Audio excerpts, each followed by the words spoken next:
예, 오늘 오후 예배 설교 제목은요, 그리스도의 할례가 이기다라고 하는 제목으로 정해보았어요. 오늘 본문에 있는 내용들로요, 그리스도의 할례가 이 악한 세상 권세를 이겼다라고 하는 내용으로, 의미로 그리스도의 할례가 이기다라고 하는 제목을 정해보았습니다. 여러분들, 제가 이 골로새서를 시작하면서 계속 강조하고 있는 바가 무엇입니까? 골로새 교회에 침투해 있는 이단 사상들에 대해서 바울이 그것은 이것입니다, 그것은 이것이 맞습니다 라고 하면서 골로새 사람들에게 하나님에 대한 신학을, 정확한 신학을 제시해 주고 있는 것이 골로새서이다 라고 하는 내용을 자주 여러분들한테 강조해 드렸습니다.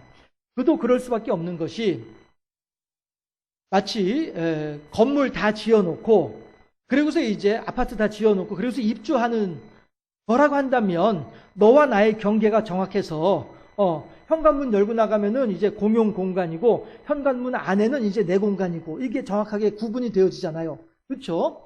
예. 그러나 처음부터 그냥 이렇게 빈 들판에 사람들이 와서 집 짓고 울타리 쳐놓고 이러고서 이제 살아가는 집이라고 한다면, 예, 어디까지가 내 땅이고 어디서부터 너의 땅인지가 정확하게 구분이 안 돼 있죠. 그러다 보니 서로 간에 여기 내 땅이야 라고 하면서 싸우기도 하고 말이죠. 예. 그 전에 미국에서 서부 개척 당시에 서부 개척 당시를 소재로 하는 영화가 있었는데, 그 영화 제목은 모르겠습니다만은, 예, 아무튼 그 내용이 뭐였냐 하면, 누구든지 거기에 이제 참가하는 일정 금액의 비용이 있어요. 참가비만 내면 그 다음에는 이제 깃발을 하나 주거든요. 그러면 이제 그 깃발을 들고서 가가지고 이렇게 구획을 정리해 놓은 곳이 있어요. 그럼 거기다 갖다가 꽂기만 하면 그 주변에 그 구획은 다 이제 내 땅이 되는 거예요. 이래서 서로 간에 이제 먼저 도착해서 남들보다 더 좋은 땅에 자기의 깃발을 꽂으려고 하는 그런 일들이 있는 그런 내용의 영화가 있었습니다. 그럴 때에는 명확하지 않다 보니 서로 간에 막 싸우는 거예요. 예, 영화의 스토리상 뭐 죽이는 일도 있을 수 있겠죠. 예, 나보다 빨리 가? 총으로 빵 쏴가지고 죽게 만들고 내가 먼저 가가지고 깃발 꽂아버리고, 아니면은 내가 미처 참가비를 내지 못했어. 그런데 저 사람이 참가비 내고서 그 깃발을 들고 가. 그럼 그 사람 빵 쏴서 죽이고 깃발 뺏어가지고 가서 자기가 꽂으면 또 내 땅 되고, 뭐 이런 식으로, 예, 무법천지였단 말씀이에요. 뭐 하나 정확하게 규정된 것이 없단 말이죠. 그러니 우리나라에서도 한창 이제 교통 문화가 시작될 당시에 그때 어떤 얘기들을 했었어요. 사람들이 교통사고 나면은 큰 소리 치는 놈이 이기는 놈이야. 교통사고 나더라도 가서 당당하게 막 대들어버려. 그러면 네가 이겨. 뭐 이렇게 가르치고 하던 때도 있었죠. 물론 지금은 뭐 그렇게 안 하겠지만요. 예. 어쨌든 예수님 당시에도 마찬가지로, 그러니까 예수님께서, 자, 여러분들, 신론은 이거고, 창조론은 이거고, 종말론은 이거고, 기독론은 이거고, 인간론은 이거고, 뭐 이렇게, 예, 다 나누어가지고 딱 정확하게 신학을 제시해 주셨다고 한다면, 예수님께서요, 그렇게 하셨다고 한다면, 별 문제가 없겠죠. 하긴 뭐 지금도 신학이 정립되어 있다고 하는 요즘도 이단 종파들이 막 활개를 치는 것을 보면, 예, 뭐 좀 다르게 생각해 볼 수도 있겠습니다. 어쨌든 진짜 중요한 것은 정확하게 신학을 포메이션을, 그러니까 신학을 완성시켜 가지고 우리들에게 제시해 주신 분은 아니라는 거예요. 그러면 그 기독교 신학은 누가 세웠느냐라고 할 때에 바울이 이제 그 기독교 신학의 그 주춧돌을 놓은 사람이다 라고들 사람들은 생각을 하고 있는 것이죠. 그리고 바울이 놓은 주춧돌을 완성시킨 사람이 어거스틴이다 라고 한 것이죠. 그리고 그 어거스틴의 신학이 빛을 잃어가던 당시에 다시 한번 명쾌하게 사람들에게 신학으로 돌아가야만 합니다 라고 이야기한 사람이 칼빈이다. 루터와 칼빈이다. 종교개혁자들, 이렇게 얘기를 할 수 있죠.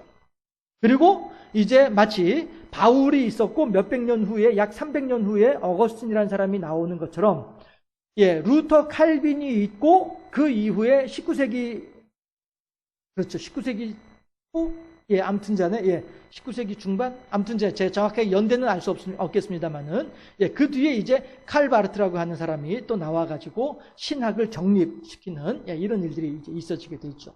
그래서 제가 이제 오래전에 공부한 거라서 정확하게 여러분들한테 전달해 드리긴 좀 어렵긴 합니다만은, 큰 틀에서 보자면 바울이 있었고 어거스틴이 있었습니다. 그 다음에 세월을 약 1000년 이상 세월을 뛰어넘어가지고 루터 칼빈이 있었고, 그 다음에 바르트가 있었습니다. 이렇게 이제 생각을 하면 좋을 것 같아요. 그래서 늘 우리들의 이제 이 역사, 인류의 역사라고 하는 것이 이렇게 신학과, 여기서 말하는 신학이라고 하는 것은 이제 하나님에 대한 신학이죠. 하나님에 대한 신학과 비신학, 즉 우상의 주장이 서로 간에 이렇게 맞물려서 서로 간에 각축을 벌이는 이런 상황으로 인류의 역사는 진행되어 왔더라라고 하는 것입니다. 해서 끊임없이 마귀는 믿는 사람들의 건강한 신학을 흔들어버리기 위해서, 그래서 그 사람이 가지고 있는 신앙심 자체를 와해시켜버리려고 하는 이런 목적을 가지고 있습니다. 그럴 수밖에 없죠. 어차피 마귀는 베드로 사도가 경고하는 것처럼 우는 사자와 같이 삼킬 자를 찾아 헤매는 존재가 마귀이거든요. 우는 사자가 언제 웁니까? 배고플 때 우는 거예요. 배가 고프니까 괴로워서 우는 거란 말씀입니다. 그러니 다시 말하면 우는 사자는요, 실제로 사자가 사냥을 할 때는 어흥하고 울지는 않지만은요, 우는 사자라고 하는 말은 우리가 어떻게 생각해 볼 수 있냐면은 독이 바짝 올랐단 말이에요. 사자가 독이 바짝 오른 사자, 다시 말해서 누구든지 잡히기만 해봐, 내가 반드시 잡아서 먹어버릴 거야 라고 작심하고 있는 사자가 우는 사자란 말씀입니다. 이렇게 마귀도 이렇게 어떻게 해서든 한 영혼이라도 더 붙잡아서 마귀의 무적행 속으로 같이 끌고 들어갈 이 사람들을, 이 영혼들을 찾고 있는 게 마귀란 말이죠. 그러면 그 마귀는 하나님을 안 믿는 사람들, 하나님 안 믿는 사람들이야 뭐 당연히 굴비 두릅 엮듯이 이렇게 엮여가지고 이제 무적행으로 빠져들어갈 존재들이기 때문에 안 믿는 사람들은 마귀가 건드리지 않죠. 우는 사자는 누구를 건드리느냐 하면은 예수 믿는 사람을 건드리는 게 독이 오른 이른바 우는 사자, 독이 오른 마귀란 말이에요. 예수 믿는 사람들에게 쫓아가서 그의 속에 있는 신앙을 흔들어서 하나님을 믿지 못하게 만들어버리고, 그래서 결국에는 마귀의 종이 되어져서 같이 무적행 속으로 빠져들어가도록 만들려고 하는 게 마귀의 작심한 내용이란 말이죠. 그러다 보니 마귀의 먹잇감은 누구예요? 예수 믿는 사람들이죠. 그래서 이 세상은 우리 기독교인의 관점으로 보았을 때에는 신앙과 비신앙이 늘 각축을 벌이면서, 그리고 또한 신앙이 비신앙에 의해서 늘 괴롭힘을 당할 수밖에 없어요.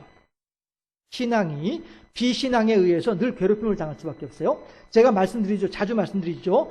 예수 믿고 천국 가기는 정말로 쉬워요. 그러나 이 세상을 살면서 하나님을 제대로 믿기는 참 어려워요.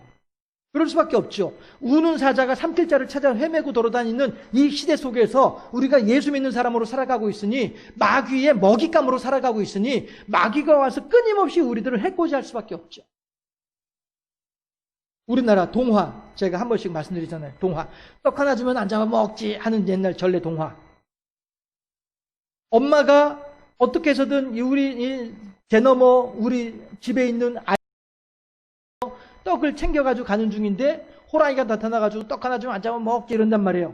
그래 어쩔 수 없이 떡을 주다가 더 이상 줄 떡이 없으니까 엄마를 잡아먹어버려요. 그리고서는 제 너머에 그 어린 남매들까지도 해치려고 쫓아오는 거죠. 그랬을 때 그 어린 남매가 도망가다가 어떻게 해요? 나무에 올라갔다가 밑에서 호랑이가 나무를 타고 올라오니까 하늘에 대고서 기도를 하는 거죠. 명칭이 어떻게 하든 상관없습니다. 하늘이시여 저희를 살리시려거든 새 동아줄을 내려주시고 저희를 죽이시려거든 헌 동아줄을 내려주세요 했단 말이죠. 그랬더니 어떻게 해요? 새 동아줄이 쫙 짜잔 하고 내려오죠. 그러니까 이 어린 남매가 그 새 동아줄을 잡고서 올라가는 거예요. 호랑이의 이빨로부터, 호랑이의 발톱으로부터 구원을 받게 되는 상황이죠. 그런데 그 호랑이도 또 하늘이시여 하늘이시여 저를 살리시려고 새 동아줄을 내려주시고 똑같이 기도를 했어요. 그랬더니 하늘에서 어떻게 해요? 요런 녀석 봐라 하고서는 썩은 동아줄을 내려보내는 거예요. 그랬더니 호랑이가 좋다고 하고서 그 동아줄을 뚝 잡았는데 올라가다가 썩은 동아줄이다 보니까 뚝 끊어져 버렸죠. 떨어졌어요. 죽어버렸어. 그런데 어디서 죽었어요? 수수밭에서 죽었어. 그래가지고 호랑이 피 때문에 수수대가 빨간색이다. 이렇게 이제 전래동화에서 얘기를 하고 있죠. 중요한 것은 뭐냐면은요, 이 엄마도 그렇고 어린 남매도 그렇고 호랑이한테 계속 침노를 당하고 있단 말씀이에요. 침노를 당해요. 그리고서 이 엄마도 그렇고 어린 남매도 그렇고 호랑이가 침노할 때에 이 세 사람은 도망갈 수밖에 없어요. 그러다 결국엔 엄마는 호랑이에게 잡아먹히기까지 하죠. 그런데 어린 남매는 하늘을 향해서 기도를 할 때에 그 기도에 응답이 되어져서 하늘에 올라가서 오빠는 태양이 되고 여동생은 달이 되고 뭐 이렇게까지 전래동화가 나오죠. 그런데 그 전래동화의 구조가 우리 기독교인들의 구원론과 딱 맞아떨어진다는 거예요. 그래서 비유로 빗대어서 설명을 하기가 좋다는 것이죠. 해서 마귀는 이렇게 늘 그 엄마도 잡아먹고 남매도 잡아먹으려고 하는 것처럼 마귀는 늘 예수 믿는 사람들을 향하여서 공격을 하고 있어요. 그러다 보니 예수 믿는 사람들이 이 세상을 살면서 마귀를 향하여서 대항할 힘은 없어요. 사람의 능력으로는. 그러니 나의 능력으로는 할 수 없으니까 어떻게 돼요? 어린 남매가 하늘이시여 하늘이시여 하듯이 우리들도 내가 저 마귀를 향하여서 대항하려고 하더라도 아무래도 대항할 자격이 없어. 능력이 없어. 대항을 할 수가 없어. 나는 이제 꼼짝없이 마귀에게 죽임을 당할 수밖에 없어. 이럴 때 어떻게 해요? 하늘이시여 하늘이시여 저를 살리시려고는 이렇게 하는 거란 말씀입니다. 저도 아침에도 말씀드렸다시피 여러분들도 비슷하겠습니다만은 저희 어머니도 그렇고 저도 그렇고 어쩔 수 없이 신앙생활을 하는 거예요. 도망가다 더 이상 도망갈 수 없으니까 하나님을 붙잡을 수밖에 없는 거예요. 그런데 이제 그렇게 하나님을 붙잡을 때 하나님께서는 오냐 하고서 새 동아줄을 내려주시는 것이죠. 우리도 마찬가지란 말씀입니다. 예수님 때에도 이 바울 때에도 마찬가지였다는 거예요. 바울 때에도 신학에 대한 경계가 분명하지 않다 보니 엉뚱한 사람들이 와가지고 골로새 사람들한테 에이 그거 아니야 하게 되면 골로새 사람들은 바울은 이렇게 얘기를 했는데 그러니까 저쪽에 있는 사람들이 아니야 바울도 잘 몰라서 그래 그 틀린 말이야 이 말이 맞지 잘 봐봐 이렇잖아 라고 하면서 율법을 가지고서 슬그머니 사람들한테 얘기를 하고 제시를 해주는 거예요. 그리고 또한 그 당시에 헬라 문화를 가지고서 골로새 사람들한테 이야기를 하는 거예요. 아니 이봐 당신 지금 이 헬라 문화 속에 살고 있잖아. 그치? 헬라 문화에 살고 있을 때 헬라에서는 이렇게 얘기를 하고 있잖아. 그런데 바울은 지금 저 유대인이고 저 유대교에서 나온 그 종파야. 그러면은 바울이 하는 말은 아무래도 헬라하고는 좀 다른 내용 아니겠어? 그러면 너 뭘 믿을 거야? 네 고향에 있는 말을 믿을래? 아니면 이제 이방인의 말을 믿을래? 이런 식으로 이제 저 혼자 상상해 그런 식으로도 공격했을 것 같아요. 그러다 보니 아무튼 간에 골로새에 있던 사람들이 마음이 그런가 하면서 이제 혹하고 넘어가는 것이죠. 3인 성호라고 했거든요. 세 사람이면 호랑이도 불러낼 수 있다. 호랑이도 만들어낼 수 있다라고 했단 말이에요. 계속 같은 말을 반복하다 보면은 사람들이 그런가 하고 이렇게 넘어갈 수밖에 없다는 것이죠. 10번째가 안 넘어간 놈은 없다면서요. 네, 그런 거죠. 그러니 골로새 사람들이 이 이단 종파에서 와가지고 끊임없이 또 우리들도 이단 종파 겪어봤지만은 얼마나 지독합니까? 얼마나 집요합니까? 그렇죠? 그 당시엔 또 어떻게 했어요? 와가지고 그냥 끊임없이 그냥 살살살살살 소곤소곤 하면서 사람들의 귀를 어지럽게 만들어버리면 골로새 교인들도 그런가 하고서 이렇게 혹하게 넘어갈 수밖에 없는 거란 말씀이에요. 요즘에 흔히 하는 말로 이게 그루밍이죠. 그루밍. 똑같은 얘기를 자꾸 반복해 주는 거예요. 그 사람의 마음에 좋게, 그 사람의 마음에 들게 하면서 이렇게 하는 것이 그루밍이죠. 그래서 한 번씩 이제 뉴스에 나오잖아요. 목회자가 뭐 어떻게 뭐 성폭행을 하고 뭐 어떻게 뭐 여자 교인들을 어떻게 하고 막 이렇게 한 내용들 나오잖아요. 예. 근데 그들이 하는 증언을 들어보면 자기는 그땐 그 말이 딱 맞는 건 줄 알았다는 거예요. 자기는 그때 그 말이 딱 맞는 말인 줄 알았다는 거예요. 우리가 볼 때에는 전혀 얼토당토하는 내용인데 어떻게 그걸 믿을 수 있을까? 그 상황 속에서는 믿을 수밖에 없는 거예요. 그게 그루밍이거든요. 예. 아무리 똑똑한 사람이라도 넘어갈 수밖에 없는 거예요. 이게 그루밍인데. 예. 뭐 지금 골로새 교인들을 향하여서 뭐 한두 마디 했겠습니까? 와서 계속 그냥 여기 음료수 한 병 사가지고 와서 이거 먹고 싶어서 같이 나눠 먹으려고 가져와서 이러고 말이죠. 예. 우리 전도법 잘 아시죠? 예. 집에서 부침개를 부쳐요. 그러면은 접시를 담아서 옆집에 갖다 주죠. 갖다 주는데 그 접시를 일회용 접시로 하면 안 돼요. 예. 최고급, 뭐 하다못해 뭐 크리스탈까지는 안 되더라도 좋은 접시에다가 담아서 줘야 되는 거예요. 예. 그렇게 하고서 나올 때, 나중에 그릇은 내 찾으러 올 테니까 이렇게 얘기를 하고 나와야 되는 거예요. 이게 전도법이죠. 그래서 이제 그 다음 날이나 그 다음 날이나 이제 초인 좀 땡땡 누르는 거죠. 그래서 그릇 찾으러 왔어요 하면서 가면서 또 그냥 가면 안 돼요. 이번에는 과일을 또 이제 한 봉지 좀 들고 가야 되는 거예요. 예. 그릇 찾으러 올 때 빈손으로 모아서 들고 왔어 하고서 이제 과일 하나 내놓고, 그래서 그릇은 하고서 이제 있으면 그릇 앞에 놓고서 이제 한참 얘기를 하는 거죠. 예. 그러고서 이제 안녕 잘 있어 하고서 이제 또 오는 거죠. 이렇게 하다 보면 이제 나중에 계단에서 만나면 그때 잘 먹었어, 과일 잘 익었나 몰라, 이런 식으로 서로 간에 말을 트면서 그러면서 이제 전도를 하게 되는 것이죠. 별 얘기 다 나오네요. 네, 아무튼 시간에 예. 그 이제 그루밍으로 사람들을 혹하게 하는 수법이 그런 것들이 이제 적용된다라고 하는 것이고요. 예. 그랬을 때 골로새 사람들 마찬가지로 명확한 신학이 없을 때에 그저 이른바 요즘 흔히 하는 말로 카더라 통신으로 듣고 있는 기독교 신학인데, 그리고 그 신학을 바탕으로 형성해가고 있는 신앙이었는데, 그랬는데 이단 종파들이 들어와가지고 바울이 하는 말 다 틀린 말이야, 내가 하는 말이 맞는 거야 라고 하면서 살살살살 꼬드기게 되면 넘어갈 수밖에 없는 거죠. 예, 그렇게 하다 보니 바울은 그 소식을 들으면서 이거 봐라, 이러면 안 된다 해서 바울이 편지를 쓰는 거예요. 그런데 그 편지 내용이 이른바 기독교 신학이 되는 것이죠. 그래서 신학은 신앙을 강화하고 신앙은 신학을 구축한다라고 하는 말을 하는 거예요. 신앙과 신학은 서로 간에 이렇게 깊은 상관성이 있다고 하는 것이죠. 신앙만 좋고 신학이 없다 보면 이단으로 가기 좋아요. 이단으로 가기가 쉬워요. 신학은 없이 신앙만 가지고 있는 사람들은, 예, 지금 골로새 사람들도 신앙은 좋은데 신학이 없다 보니 이단으로 빠지고 있는 것 아닙니까? 예, 그래서 신학이 없는 신앙은 가슴은 뜨겁기 때문에, 그런데 내가 뭘 해야 될지를 모르고 있다 보니 와가지고 그거 이렇게 하면 돼 라고 가르쳐주면은 그것이 참인 줄 알고 호로록 가버리고 마는 그런 경우가 있기 때문에 신학이 없이 신앙만 있는 사람은 이단으로 빠지기가 쉬워요. 그러나 반면에 신앙은 없이 신학만 가지고 있는 사람은 사람 잡기 쉬워요. 딱 이제 율법주의에 들어가게 되는 것이죠. 그래서 자, 신학에서는 이러한데 넌 어떠한 거야 지금? 이렇게 돼버리고 마는 것이죠.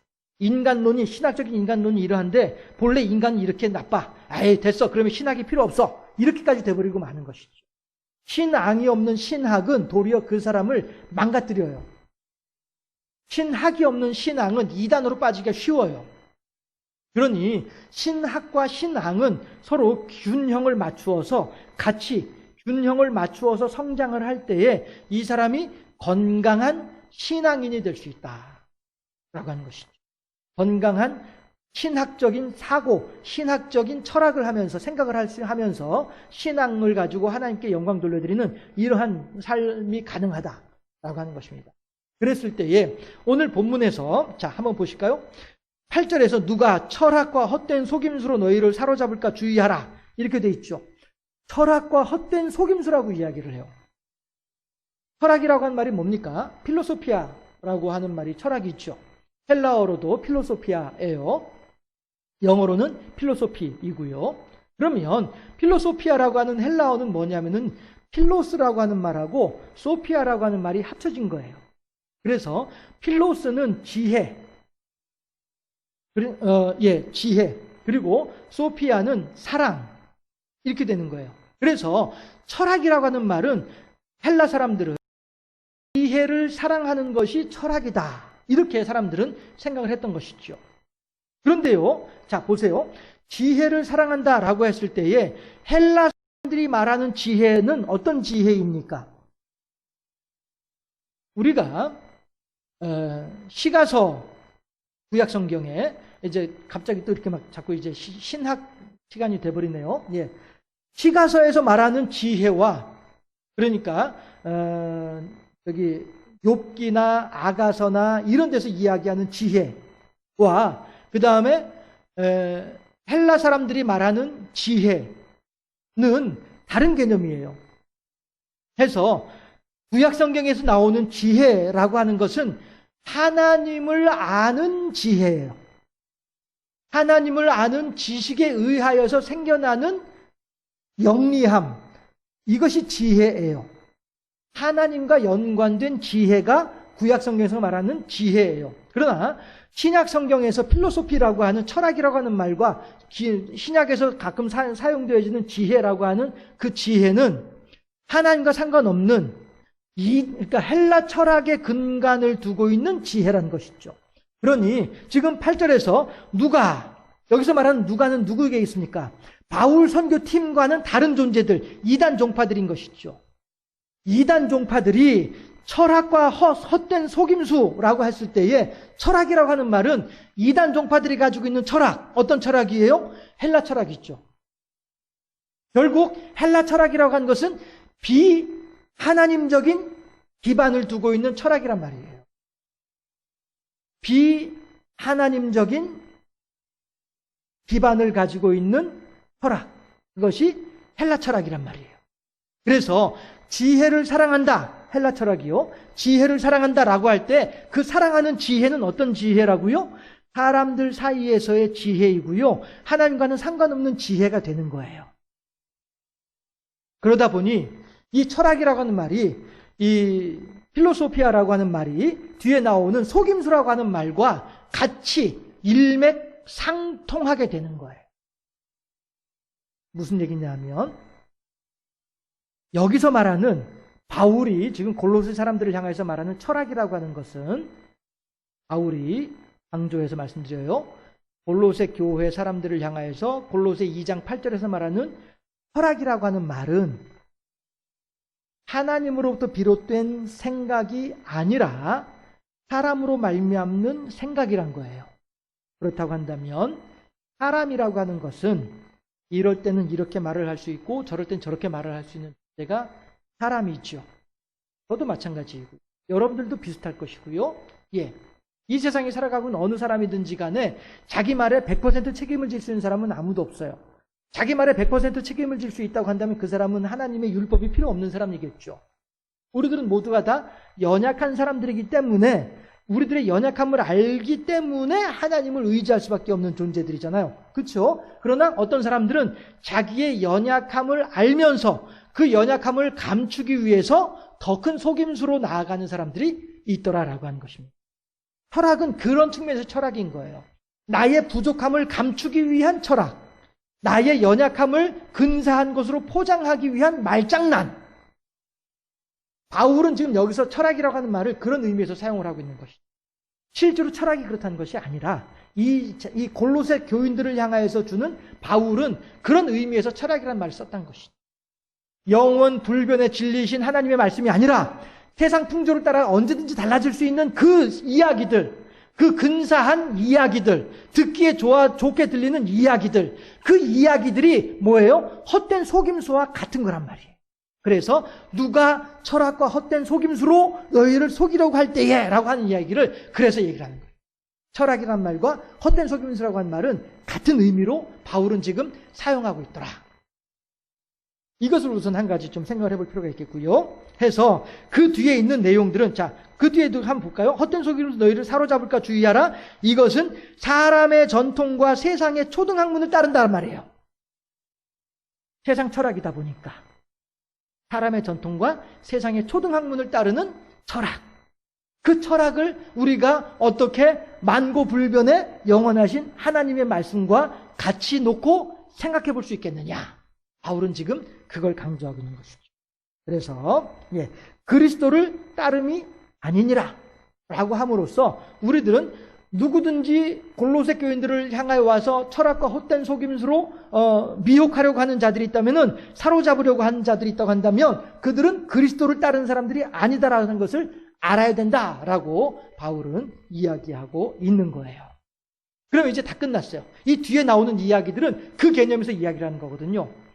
하나님의 말씀과 세상 초등학문과 이걸 가지고 계속 비교를 하고 있거든요. 그러면서 세상에선 줄 수 없는 것을, 세상에선 할 수 없는 것을 예수님께서는 다 이루어 놓으셨다라고 하는 이야기를 하고 있는 것이 9절부터 15절까지의 내용들이거든요.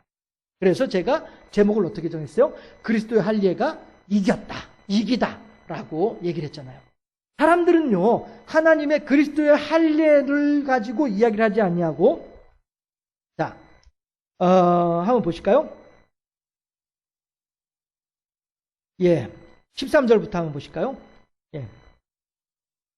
13절부터 보면은, 또 범죄와 육체의 무할례로 죽었던 너희를 하나님이 그와 함께 살리시고 우리의 모든 죄를 사하시고 우리를 거스르고 불리하게 하는 법조문으로 쓴 증서를 지우시고 제하여 버리사 십자가에 못 박으시고, 통치자들과 권세들을 무력화하여 드러내어 구경거리로 삼으시고 십자가로 그들을 이기셨느니라. 통치자들과 권세들이 누구들이에요? 세상 풍조를 따라가고 있는 사람들이 있죠. 해서 그들을 무력화하였다라고 하는 거예요. 힘이 없게 만들어버렸다는 거예요. 그래서 드러내요. 무슨 얘기예요? 사람들 앞에 다 보여줬다는 거예요. 자, 봐라. 그동안에 너희들은 이렇게 힘이 센 줄로 알았지? 그런데 아무것도 아니야. 라고 보여주는 것이죠. 그게 뭐예요? 계시록에서 용이죠. 용. 계시록에서 용. 이 세상의 모든 권세 3분의 1을 다 장악하고서 이 세상을 다 자기 것으로 만들어보려고 했던 것처럼 생각되어졌던 그 디아블로라고도 하는 그 용. 그 용을 어떻게 해요? 하나님께서 무너뜨려서 사람들 앞에서 죽어가는 장면을 보게 만들어버리셨단 말이에요. 사람들 앞에서 이 용이, 우리들은 그동안에 이 용이, 이 디아블로가 우리들을 향하여서 절대적인 권력을 행사하는 능력이 있는 존재인 줄로 알았는데 하나님의 철장 권세에 의해서 무너져 버렸어. 쓰러져 버렸어. 그래서 죽어가고 있어. 그걸 볼 때 사람들은 어떻게 해요? 야, 이게 우리들이 믿고 의지할 게 이 디아블로가 용이 아닌 게비요. 우리들은 저 하나님을 믿어야 되는 게비요. 라고 사람들은 생각하게 된다는 것이죠. 그런 것처럼 지금 이 15절에서도 마찬가지로 통치자들과 권세들, 그동안에 우리가 볼 때는 힘 있는 사람들로 여겨졌고 그동안에 볼 때는 우리가 볼 때는 똑똑한 사람으로 알았었는데 지금 보니까 예수님의 기독교 신앙으로 보다 보니까 아무것도 아니네. 이게 그런 그거밖에 안 되는 거야? 이거 별거 아니네. 이렇게 되는 것이죠. 해서 무력화시키고 드러내어서 그다음에 뭐라고 되죠? 구경거리로 삼으셨다. 구경거리로 삼으셨다. 우리들이 보면서 야, 저 별거 아니네. 아이고야 이렇게 조롱하는 이런 구경거리로 삼으셨다는 거죠. 그래서 십자가로 그들을 이기셨다고 말씀을 하고 계세요. 이게 세상 초등학문과 만고불변의 하나님의 말씀의 싸움의 결과이더라 라고 하는 것입니다. 그러면 14절에 보면은요, 우리를 거스르고 불리하게 하는 법조문으로 쓴 증서를 지우시고 제하여 버리사 십자가에 못 박으시고 라고 했는데 이 부분을 가지고서 제가 조금만 더 설명을 해드리고 그리고서 마치도록 하겠습니다. 무슨 얘기냐 하면 예레미야가 그 바룩이었던가요? 자기 조카에게 땅 문서를 그 땅을 사게 하죠. 그런 내용이 이제 예레미야서에 나오는데 구약 시대의 땅 문서는 제가 이 이야기는 그전에도 여러 번 말씀드렸었어요. 2장을 쓰게 됩니다. 2장을 쓰는데 똑같은 문서를 2장을 써요. 그래서 한 장은 새로 산 사람, 땅을 산 사람이 새로운 주인이 문서를 한 장을 가지고 있게 되고요. 또 한 가지 문서는 어디에 두냐면 예루살렘 성전에 보관을 합니다. 예루살렘 성전에 땅 문서를 보관하는 곳이 따로 있어서 거기에 보관을 하게 됩니다. 그런데 이제 제가 길동이한테 제 땅을 팔았어요. 그랬더니 이제 길동이가 2020년 11월 1일 이한웅이가 홍길동에게 이 주소지의 땅을 팔았노라 라고 이제 증서를 이제 얼마에 팔았노라 증서를 쓰잖아요. 그럼 그 증서를 똑같은 증서 두 장을 만들어서 하나는 홍길동이가 가지고 있고 하나는 이제 그 예루살렘 성전에 보관하고 있는 거예요. 그랬다가 이한웅이가 열심히 이제 막 일을 해가지고 돈을 모아가지고 홍길동한테 가가지고 어이 길동이 내가 그 땅값 가지고 왔으니까 자 이 돈 받고 땅 다시 돌려줘 하게 되면 이 홍길동이는 그 돈을 받고 땅 문서를 저에게 내줄 수밖에 없어요. 그러면 저는 그 땅 문서를 가지고서 어디로 가냐면은 예루살렘 성전으로 가는 거예요. 예루살렘 성전에 가서 제사장한테 자 내가 홍길동이한테 땅을 팔았던 이한웅이인데 홍길동이한테 팔았던 땅 문서 증서를 내가 다시 홍길동이한테 돈을 주고 다시 받아왔어요. 가지고 왔으니 이거 보시고 이것과 똑같은 원본 똑같은 증서를 예루살렘 성전 안에서 찾아가지고 가지고 오세요 라고 하면 제사장은 그거 보고 들어가서 찾아서 꺼내오는 거예요. 그리고서는 그 두 장의 문서가 정확한지 살펴보고 똑같은 문서인지 살펴보고 똑같다 하게 되면 그걸 이제 태워버리게 되는 거예요. 그렇게 되면 이제 비로소 그 땅이 내 땅이 되는 거예요. 우리들은 땅 문서가 있어야 내 땅이라고 생각을 하잖아요. 그렇죠? 그런데 이스라엘 사람들한테는 땅 문서가 필요가 없어요. 왜냐하면 처음에 가나안 땅에 들어갈 때부터 하나님께서 각 지파별로 땅을 다 나누어 주었기 때문에 이 땅은 어디 거, 이 땅은 누구 거, 저 땅은 누구 거 이미 다 정해져 있어요. 그렇기 때문에 땅 문서, 그 땅에 대한 소유권을 주장하기 위한 땅 문서가 따로 필요가 없어요. 그런데 이한웅이가 하나님으로부터 이한웅이가 받았던 땅에 홍길동이가 들어와서 살기 위해서는 이 땅을 내가 이한웅이로부터 샀다라고 하는 증서가 필요한 거예요. 그랬는데 그래서 그 증서를 가지고 있는 거였는데 도로 이한웅이가 와가지고 홍길동이한테 돈을 주고 그 땅을 도로 찾아왔으니까 이 땅에 대한 문서는 더 이상 필요 없게 되는 거죠. 왜? 원주인에게 돌아왔으니까.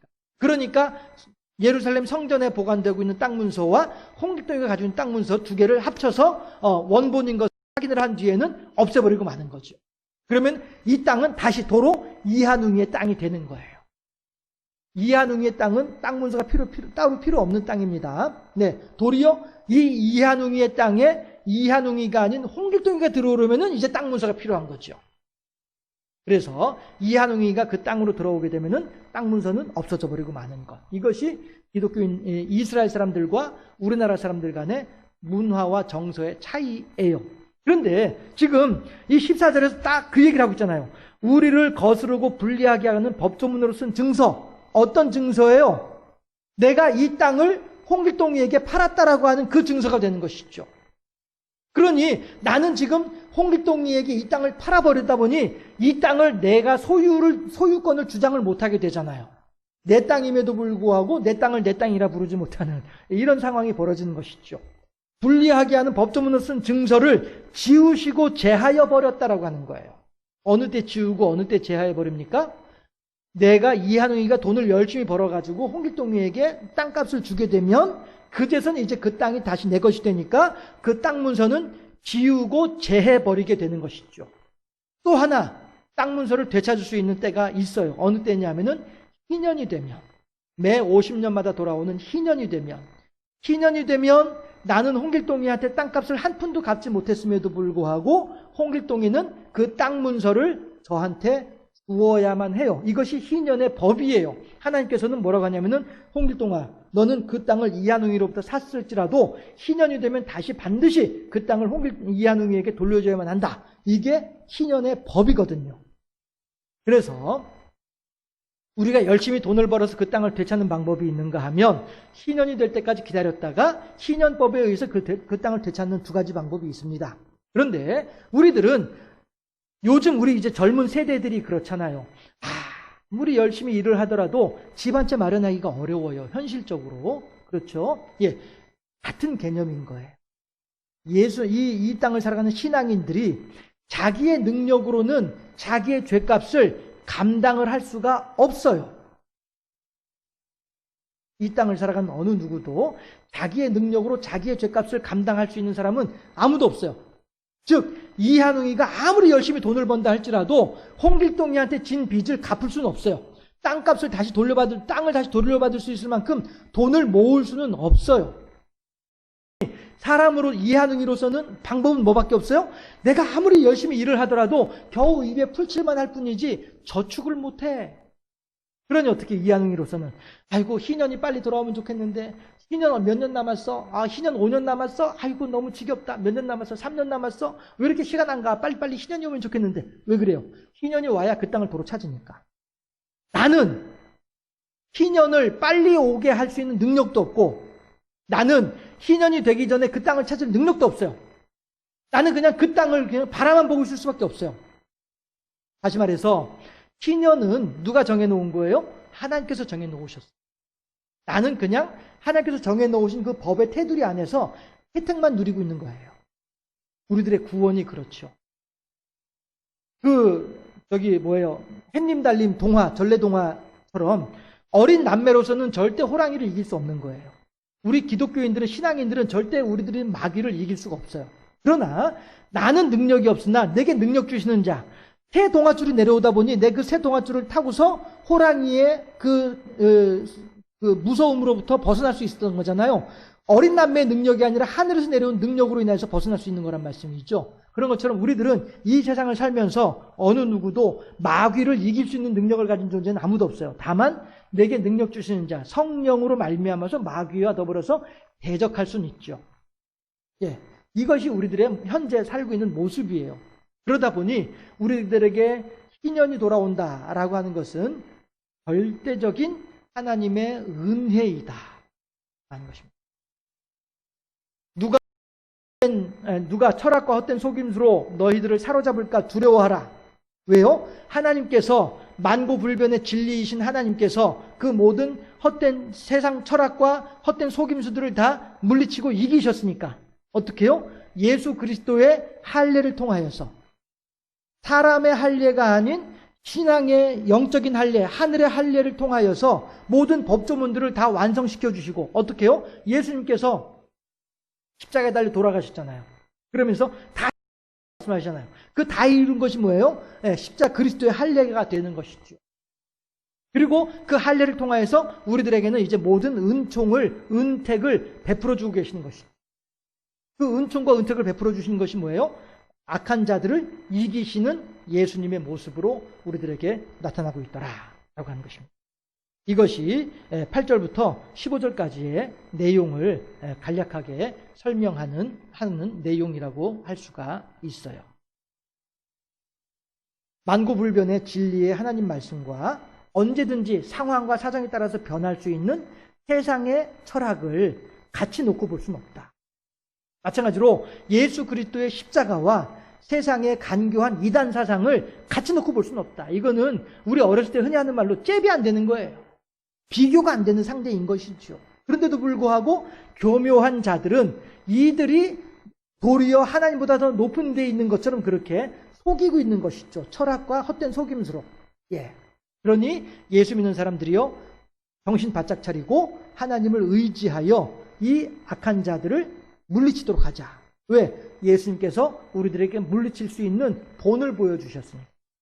이것이 오늘 8절부터 15절까지 있는 내용이다라고 하는 사실을 잘 생각을 하시면서 우리도 이 세상을 살면서 마귀를 우리는 이기지 못합니다. 그러나 내게 능력 주시는 자 안에서 나는 그 마귀들을 이길 수 있다라고 하는 사실을 마음에 깊이 새기시고 이 신학을 바탕으로 하나님을 의지한 우리들의 신앙을 강고하게 하심으로 말미암아 이단 종파들에게 현혹당하지 아니하고 또한 마귀의 괴계에 우리가 미혹당하지 않으면서 오직 여호와 제일주의 신앙으로 굳건하게 승리하는 복된 삶을 살아간 우리 모두가 될 수 있기를 주님의 이름으로 축원합니다.